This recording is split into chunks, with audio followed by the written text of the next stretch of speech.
اعوذ باللہ من الشیطان الرجیم بسم اللہ الرحمن الرحیم الحمدللہ الحمدللہ الحمدللہ۔ میرے وہ سارے پیارے ساتھی جو بر وقت آ کر موجود ہیں، ان سب کے لیے بہت خاص دعا اللہ سے، اللہ پاک ان سب کی محبت، اخلاص، اکٹھا ہونا، وقت پہ آنا، انتظار کرنا قبول کر لیجیے گا۔ اللہ تعالیٰ ان سب کے ساتھ خاص معافی اور آسانی کا معاملہ کیجیے گا۔ اللہ تعالیٰ ان سب کو اپنی محبت کے لیے ضرور چن لیجیے گا۔ اللہ ان سب پر رحم کیجیے گا، ان کی مشکلات اور پریشانیوں کو آسان کیجیے گا، ان کے ساتھ محبت اور شفقت کا معاملہ کیجیے گا، آمین۔ الحمدللہ آج ہم سورہ مزمل کی تشریح کے دوسرے دن میں ہیں۔ ابتداً ہم تلاوت کر لیتے ہیں، اس کے بعد انشاءاللہ اس حوالے سے ہم کچھ بات کریں گے۔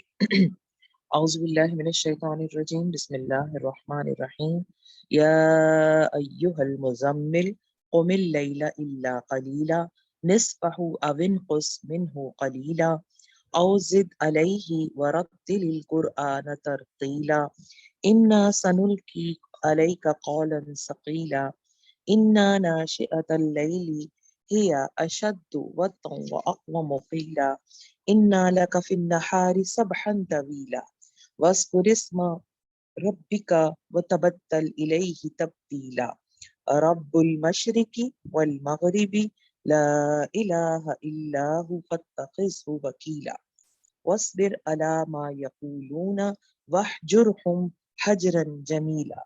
صدقت یا رب العالمین۔ آیت نمبر 10 تک میں نے تلاوت کیا۔ ہم نے کل ابتدائی 4 سے 5 آیات کا مطالعہ کر لیا تھا، آج انشاءاللہ اس سے آگے پڑھیں گے اس دعا کے ساتھ۔ رب اشرح لی صدری ویسر لی امری واحلل عقدۃ من لسانی یفقہوا قولی۔ یا اللہ میری زبان آسان کیجیے گا، یا اللہ ہم سب کے دلوں کو ہدایت کے لیے کھول دیجیے گا، قرآن کو ہمارے دل میں اتار دیجیے گا، ہم سے راضی ہو جائیے گا، ہماری اس چھوٹی سی کوشش میں اپنی خاص برکت اور رحمت شامل فرما دیجیے گا، آمین۔ سورہ مزمل کی پہلی آیات ہم نے پڑھی تھی۔ رسول اللہ کو بڑے پیار سے اللہ میاں نے مخاطب کیا تھا، اے اوڑھ لپیٹ کر سونے والے، اٹھ رات کو نماز میں کھڑے رہا کرو، مگر کم آدھی رات، یا اس سے کچھ کم کر لو یا اس سے کچھ بڑھا دو، قرآن کو خوب ٹھہر ٹھہر کر پڑھو۔ یہ ہم نے کل اس بات پہ بہت زیادہ فوکس کیا تھا، ہم نے بہت زیادہ اس کو سمجھا تھا۔ کاش آپ میں سے کوئی مجھے جواب دے کہ کس کس نے، یا اپنے ہینڈ ریز کیجئے کس کس نے اس کو پریکٹس کیا تھا، قرآن کو ٹھہر ٹھہر کر پڑھنے کو کسی بھی نماز میں یا رات میں۔ ماشاء اللہ ماشاء اللہ ماشاء اللہ، میری سب سے پیاری جو بچی ہے، دوست ہے، اس کا ہاتھ اٹھ گیا ہے۔ اچھا میں بھی آپ سے شیئر کرتی ہوں، میرا خیال ہے اور لوگوں نے بھی کیا ہوگا، شاید وہ بتا نہیں رہے ہیں۔ ماشاء اللہ سے یقیناً مجھے امید ہے کہ بہت سارے لوگوں نے اس کو ٹرائی کیا ہوگا، کیونکہ یہ صرف اس لیے تھوڑی تھا کہ میں پڑھ لوں، کہہ دوں اور آپ سن لیں اور بس بات ختم ہو جائے۔ میں نے خود بھی اسے کوشش کیا تھا کل آپ لوگوں کے ساتھ پڑھنے کے بعد اسپیشلی، اور آپ یقین کریں کہ یہ ایک بہت ڈفرینٹ ایکسپیرئنس تھا، اتنا ترتیل کے ساتھ کہ ایک ایک لفظ کو توڑ کر پڑھنا اور اس کیفیت میں جانا۔ میں اگر اپنی فیلنگز شیئر کروں تو مجھے لگا کہ میں تھک گئی اور میرے اعصاب شل ہو گئے اس پریکٹس کو کرتے ہوئے کانشیسلی، کہ میں نے بہت سلو اور بہت آہستہ آہستہ قرآن کو پڑھنا ہے۔ اور اس کے ساتھ ہی جو چیز فوراً میرے ذہن میں آئی اور جس بات پہ شرمندگی ہوئی وہ یہ تھی کہ یا اللہ اس سے پہلے ہم کیا کرتے رہے ہیں، اس سے پہلے ہم کس قسم کی عبادات اور نمازیں، ایون اس کے بعد بھی میں نے پھر کوشش کی کہ میں اس کو اتنی ہی سلو اور آہستگی سے ادا کروں، لیکن یقین جانیں کہ یہ ایک مشکل کام لگا مجھے۔ اور پھر مجھے وہ واقعہ بھی یاد آ گیا، بہت ہی پیاری بات تھی، بہت پہلے زمانوں پہلے سنی اور پڑھی تھی، کہ کسی نے شیئر کیا کہ وہ پاکستان سے باہر کسی جگہ ان کی جاب تھی اور وہ وہاں موجود تھے۔ سیما فرید آپ کا مائک آن ہے تو پلیز اس کو بند کر لیجئے۔ جی، کسی صاحب نے اپنا ایک واقعہ شیئر کیا کہ وہ پاکستان سے باہر ان کی جاب تھی اور وہ وہاں گئے اور کسی پروجیکٹ پر وہ تھے۔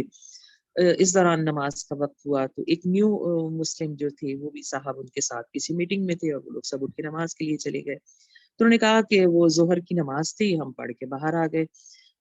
باہر آ کے ہم انتظار کرنے لگے کہ وہ صاحب جو نیو مسلم ہیں وہ بھی نماز پڑھ لیں تو آئیں. اب ہم منتظر 5 منٹ گزر گئے, 10 منٹ گزر گئے, اور اب ہم کہنے لگے کہ ہم آہستہ آہستہ ہمیں کوفت ہونے لگی کہ کتنی دیر لگائیں گے بھائی یہ نماز میں. اور جب 10-15 منٹ گزر گئے تو وہ صاحب باہر آئے جو نو مسلم تھے, اور انہوں نے آ کے معذرت کی ہم سے اور کہنے لگے کہ آپ لوگ تو بہت پرانے مسلمان ہیں, تو آپ تو جیسے ہی اللہ اکبر کہتے ہیں آپ اللہ سے کنیکٹ ہو جاتے ہیں. میں چونکہ نیو مسلم ہوں تو مجھے کافی کوشش کرنی پڑتی ہے, مجھے بہت محنت کرنی پڑتی ہے, اس لیے میں لیٹ ہو جاتا ہوں نماز میں. تو وہ کہتے ہیں کہ ہم بس شرم سے گڑ گئے کہ ہم پرانے مسلمان ہیں تو ہمیں کنیکٹ ہونے میں کتنی آسانی ہوتی ہے یہ ہم ہی جانتے ہیں. کل جب اس بات کو پریکٹس کیا کہ بہت ٹھہر کے قرآن پڑھوں گی, بہت آرام سے نماز میں ادائیگی کروں گی, تو یہ ایک بہت مشکل تو نہیں کہنا چاہیے لیکن ایک بہت وزنی اور بھاری کام لگا. پھر اس کے مقابلے میں وہ نمازیں تو سمجھ ہی نہیں آئیں جو ہم روز پڑھتے ہیں اور فراٹے سے پڑھ کے گزر جاتے ہیں. بہرحال آج میں پھر باقی لوگوں سے ریکویسٹ کروں گی, ضرور کوشش کیجیے گا کسی نماز میں اور پھر انشاءاللہ ہر نماز میں کہ قرآن کو ٹھہر ٹھہر کر پڑھیں, بہت آرام سے ایک ایک لفظ پہ رک کے اس کو پڑھیں. اور ابھی ہم نہیں بھی کر پا رہے تو کم از کم ٹھہر کر تو پڑھ سکتے ہیں. اس کوشش کو کیجیے گا, اللہ تعالیٰ آپ کی بہت مدد کرے. اور پھر جو بھی آپ کی فیلنگس ہوں ضرور شیئر کیجیے گا. قرآن کو خوب ٹھہر ٹھہر کر پڑھو, ہم تم پر ایک بھاری کلام نازل کرنے والے ہیں. اللہ رب العزت رسول اللہ سے فرما رہے ہیں بھاری کلام. اب بھاری کلام کا مطلب کوئی وزن تو نہیں ہے قرآن کا, تو اگر ہم 30 پاروں کو اٹھائیں تو آرام سے ہمارا بچہ بھی اٹھا لیتا ہے. تو یہ تو اتنا کوئی فزیکلی کوئی اتنا ویٹ تو نہیں تھا جسے اللہ نے کہہ رہے تھے میں بھاری کلام آپ پہ نازل کر رہا ہوں. پھر بھاری کس چیز کو کہا گیا, مطلب یہ کہ سب سے پہلی بات تو یہ کہ آپ ٹرینڈ ہو جائیں اس کے لیے کہ راتوں کو اٹھیں, رات کو اٹھیں, اٹھ کے عبادت کریں, راتوں میں اکثر اٹھ کھڑے ہوں. بلکہ میں ایک مفسر کا پڑھ رہی تھی کہ اس کا مطلب یہ نہیں تھا کہ رات میں آدھی رات آپ اٹھیں اور کبھی پونی رات اٹھیں, بلکہ یہ تھا کہ آپ ہر روز رات کو اٹھیں اور کبھی کبھی ایسا ہو کہ رہ جائے تو رہ جائے, ورنہ آپ کو ہر روز رات میں اٹھ کے تہجد پڑھنی ہے. مطلب رات کا کچھ حصہ نہیں, ہر روز ہر رات, کبھی رہ جائے تو رہ جائے. تو خیر یہ ساری پریکٹس اس لیے کروائی جا رہی تھی کہ اس کے بعد پھر آپ کو ایک ایسا کام دیا جانا تھا جس میں آپ نے بہت محنت, فزیکل محنت بھی کرنی تھی, ایموشنلی بھی کرنی تھی, اسپریچولی بھی کرنی تھی. تو ہر طرح سے تیار کرنے کے لیے آپ کو یہ کام دیا جا رہا تھا. کیسی محنت؟ مدینہ کا واقعہ آپ کے سامنے رکھتی ہوں. رسول اللہ صلی اللہ علیہ وآلہ وسلم کچھ تیز بخار ہو رہا تھا. آپ اپنے بستر سے اٹھے اور باہر جانے کے لیے نکلنے لگے. ہماری ماں حضرت عائشہ صدیقہ رضی اللہ تعالی عنہ نے سوال کیا, یا رسول اللہ آپ کہاں جا رہے ہیں, آپ کی طبیعت ٹھیک نہیں ہے. تو رسول اللہ صلی اللہ علیہ وآلہ وسلم نے جواب دیا, عائشہ کوئی قافلہ آیا ہے اور میں ان کو دین کی دعوت دینے کے لیے جا رہا ہوں. عائشہ نے کہا آپ کی طبیعت ٹھیک نہیں ہے, آرام کر لیجئے, کل چلے جائیے گا. اس پر رسول اللہ نے کہا, عائشہ کیا تم ضمانت دیتی ہو کہ کل تک میں زندہ رہوں گا؟ اور عائشہ کیا یہ گارنٹی ہے کہ وہ قافلہ کل تک یہاں موجود رہے گا؟ حضرت عائشہ خاموش ہو گئی, یہ گارنٹی تو کسی کے پاس بھی نہیں تھی. تو اللہ کے نبی اسی حالت میں باہر تشریف لے گئے. دیکھیے جب کام ذمہ داری بڑی ہو, سب سے پہلی بات تو یہ کہ اس کا اجر اور انعام بہت بڑا ہے. ہمیشہ رہنے والی زندگی میں اللہ کی دی ہوئی نعمتیں, اللہ کے دیے ہوئے دیے ہوئی آسانیاں اور اللہ کا دیا ہوا اعزاز اگر حاصل کرنا ہے تو یہ چھوٹا کام نہیں ہے. جنت کو اللہ نے, حدیث کے الفاظ ہیں, مشکلات میں گھیر کے رکھا ہے, وہ کانٹوں سے گھری ہوئی ہے. اس کے لیے اپنے نفس پہ, اپنے دل پہ, اپنی خواہشات پہ, اپنے جذبوں پہ کنٹرول کرنا پڑے گا, تب جنت ملے گی. یہ نہیں ہے ہم اپنی مرضی کی زندگی گزارے, جو میرا دل چاہ رہا ہے میں ویسے کر لوں. ٹھیک ہے, میرا دل چاہ رہا ہے میں کسی سے لڑ لوں, میرا دل چاہ رہا ہے کسی کا حق مار لوں, میرا دل چاہ رہا ہے کسی کے ساتھ غیبت کر لوں, میرا دل چاہ جو میرا دل چاہ رہا ہے, میرا جو دل چاہ رہا ہے کر لوں, اور اس کے بعد اللہ کی جنت بھی مجھے مل جائے. کیوں مل جائے؟ اس لیے کہ میں نے کچھ لوگوں کو کھانا کھلا دیا تھا, کچھ لوگوں کو افطار کرا دیا تھا, کچھ لوگوں کو راشن لے دیا تھا, کچھ لوگوں کو دوائیں لے دی تھی. تو میں تو بہت اچھی بندی ہوں, اس لیے مجھے جنت مل جانی چاہیے. جو کچھ میں نے کیا, کھانا, افطار, دوائیاں, فلانا فلانا فلانا, یہ تو مجھ پر لازم تھا, اس لیے کہ یہ جو کچھ بھی میں نے کیا یہ اللہ کی دی ہوئی چیزوں میں سے کیا, اس میں سے میرا کوئی اختیار نہیں تھا. اچھا اس کو بھی ہم کلیئر کر لیتے ہیں, بہت سارے لوگوں کے پاس یہ سب کرنے کے لیے بھی کچھ نہیں ہے. مجھے اللہ نے دیا اور پھر کہا کہ فار ایگزامپل میں تمہیں 1 لاکھ دے رہا ہوں تو اس میں 10,000 میرے راستے میں بھی خرچ کر دو, تو میں نے کر دیا, تو یہ کون سا کمال ہو گیا. اچھا اب اس میں ہماری دلیل کیا ہوتی ہے؟ اس میں بہت مزے کی بات شیطان ہمیں سکھاتا ہے, دوسرے تو نہیں کر رہے, میں تو یہ بھی کر رہی ہوں نا, دیکھو وہ بھی نہیں کر رہا, وہ بھی نہیں کر رہا, اس کے پاس میرے سے بھی زیادہ پیسے ہیں, آسانیاں ہیں, سہولتیں ہیں, رزق ہے, اور وہ تو نہیں کر رہا. تو دلیل یہ نہیں ہے کہ وہ نہیں کر رہا تو اس کی وجہ سے میں بھی نہیں کر رہی. وہ بھی جنت میں نہیں جائے گا تو کیا میں تیار ہوں کہ میں بھی نہیں جنت میں جاؤں گی؟ وہ جہنم میں جائے گا تو کیا میں تیار ہوں کہ اس کے ساتھ میں بھی جہنم میں چلی جاؤں؟ نہیں نا, یہ کوئی عقل مندی تو نہیں ہے نا, یہ کوئی دلیل تو نہیں ہے نا کہ وہ نہیں کر رہا تو میں بھی نہیں کر رہی. بھائی میرا معاملہ اپنا ہے, اور میں اس بات کو ہم سورہ یاسین میں بہت اچھی طرح پڑھ چکے ہیں کہ آخرت کا معاملہ انڈیویجول ہوگا, اکیلے اکیلے, ہر کوئی اپنا اپنا, کوئی کسی کو چھڑائے گا نہیں, کوئی کسی کی سپورٹ نہیں کرے گا, کوئی کسی کو بچانے نہیں آئے گا. تو پھر مجھے اس کے لیے کوشش کر لینی ہے. تو رات کی نماز کا حکم کیوں دیا گیا, رات کو کھڑے ہو کے تہجد کیوں پڑھوائی جا رہی ہے, اور پھر یہ کہ اس میں بھی ایک خاص طرح سے قرآن پہ غور کرنے کا, قرآن کو سمجھنے کا, قرآن کو جاننے کا جو حکم دیا جا رہا ہے وہ اس لیے ہے, اللہ تعالیٰ فرما رہے ہیں میں ایک بھاری کام تم پہ ڈالنے والا ہوں, میں تم کو ایک مشقت میں ڈالنے والا ہوں. ہمارے سامنے اگر ہمارے گھر یا قریب میں کوئی میڈیکل اسٹوڈنٹس رہتے ہیں تو ہم دیکھتے ہیں کہ ان کو کتنی مشقت کرائی, فائنل ایئر میں آتے آتے ان کی کیسی منجائی ہوتی ہے, کیسی ان کی ڈیوٹیز لگ رہی ہوتی ہیں, نائٹ ڈیوٹیز لگ رہی ہوتی ہیں, ترس آ رہا ہوتا ہے ان پر کہ 24 گھنٹے کی کالس پہ وہ ہیں, اور اس کے بعد جب وہ مزید اپنی اسٹڈیز میں ہوتے ہیں تو کتنی زیادہ رگڑائی ہوتی ہے. وہ چیز جو سب ترس کا باعث بن رہی ہوتی ہے کہ اللہ کتنا, وہ آئندہ آ کر ان کی زندگی میں ان کو اس قابل کر دیتی ہے کہ وہ مشکل ترین حالات میں بھی کام کر رہے ہوتے ہیں, عام لوگوں کی نسبت بہتر پرفارمنس دے رہے ہوتے ہیں, اس لیے کہ ان کو جاگ کر کام کرنے کا تجربہ ہوتا ہے, اس لیے کہ ان کو مشکل ترین کیفیات میں بھی اپنے سارے معاملات کو دیکھنے کا, ہینڈل کرنے کا, اور سینسز میں رہ کے کام کرنے کا تجربہ ہو رہا ہوتا ہے. تو تبھی تو جا کے وہ پرفیکٹ ہوتے ہیں. تو بالکل اسی طرح سے میں اور آپ بھی اسٹوڈنٹ ہیں, اللہ تعالیٰ ہمیں تیار کر رہے ہیں کہ دیکھو رات میں اٹھو, ایک خاص طرح ٹھہر ٹھہر کر قرآن کو پڑھو, تو پھر تم اس قابل ہو جاؤ گے. ایک بھاری کام جو رسول اللہ کے لیے بھاری تھا اور تمہارے لیے تو بہت ہی بھاری ہے, اس کو کرنے کے لیے تم تیار ہو جاؤ گے. اچھا اب کہیں ذہنوں میں یہ تو نہیں آ رہا کہ اچھا نہیں ہے ہم نماز پڑھے, روزے رکھیں, بس ٹھیک ہے, یہ بھاری کام کہاں سے آ گیا بیچ میں؟ یہ آخری عشرے تک آتے آتے آپ ہمیں کس کام پہ لے آئی ہیں؟ کون سا بھاری کام, کون سی ڈیوٹی؟ بھائی ایسے ہم صحیح چل رہے تھے, کوئی اس کام کی اور بھاری بات کی تو ہم نے کبھی سنا ہی نہیں تھا, زندگی بڑے مزے میں گزر رہی ہے, یہ اچانک کہاں سے بھاری کام بیچ میں آ گیا؟ ہو سکتا ہے کچھ ذہنوں میں یہ سوال اٹھ رہا ہو, لیکن بڑی سیدھی سی بات ہے, یہ میں تو کہہ نہیں رہی ہوں, یہ کوئی عالم تو کہہ نہیں رہا ہے, یہ کوئی بزرگ تو کہہ نہیں رہی, تو سورہ مزمل ہے, کوئی سا بھی اپنا قرآن اٹھائیے اور اس میں اس کو پڑھ لیجیے, یہی بات ہے. بات صرف اتنی ہے کہ آج سے پہلے ہم سورہ مزمل کا ترجمہ پڑھ کے گزر رہے تھے, آج پہلی بار ہم نے رک کے اس پہ غور کرنا شروع کیا ہے, تو چیزیں کھل رہی ہیں, تو چیزیں بتا رہی ہیں کہ کیا کیا ذمہ داریاں ہیں, کیا کیا کام ہے. یہ کوئی نئی بات تو ہے نہیں. ہمیشہ میں کہتی ہوں شکر کیجئے اس بات پر, یہ نئی بات نہیں ہے کہ ہم اس بات کو پڑھے بغیر اللہ کے سامنے نہیں کھڑے ہو گئے. یہ وہ بات ہے جو ہمیشہ سے ہم سے کہی جا رہی ہے, یہ وہ بات ہے جو ہماری پیدائش کے ساتھ طے تھی کہ ہمیں کرنی ہے. ہم تو بھولے ہوئے تھے, اب تو جانے سے, موت سے کچھ عرصہ پہلے ہم اس کو پڑھ بھی رہے ہیں اور سمجھ بھی رہے ہیں, تو یہ تو اللہ کا احسان ہے, یہ نئی بات نہیں ہے, یہ اصل کام ہے.